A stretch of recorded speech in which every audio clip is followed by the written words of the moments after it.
submitting a bunch of blank pages. If I had only learned that in college with term papers, here's your term paper. All the pages are blank. All right, in the meantime, you might have heard once or twice on this show that Donald Trump is now officially a candidate for President of the United States. Take a look. Our country is in serious trouble. We don't have victories anymore. We used to have victories, but we don't have them. When was the last time anybody saw us beating, let's say, China in a trade deal? They kill us. All right, to my buddy and business chief executive, Craig Smith, on what he makes of a Donald Trump presidential run. What do you think, Craig? Well, the announcement was classic Trump, Neil.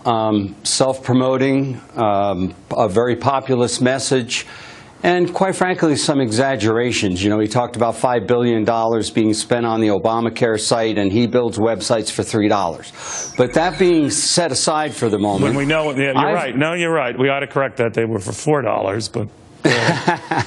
But you know, in all fairness, you and I have talked about this before, Neil. I'd love to see a businessman who understands leadership be able to take the helm and lead this nation. I disagree with Donald on one thing.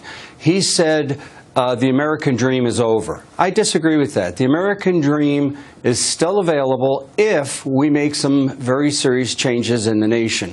And if you go through the list of what he talked about, it was very populist, Neil. You know, he wants to build a wall in Mexico. He's not going to let China rip us off anymore. He's pro-Second Amendment. He's anti-Common Core, which I think had some shades of, you know, taking a hit on Jeb, Jeb Bush, because he's the leader right now. But if Mr. Trump realizes that great leadership is taking 435 members of Congress to work with him, then I think he'd make a great president. But he can't just wave a magic wand and do all these things. That's what we had in the previous president or current president, and that's not how our system works, Neil. All right, we'll watch very closely, my friend. Craig, thank you very much. Let us know when you want to run. That would be an interesting race. All right, thank you.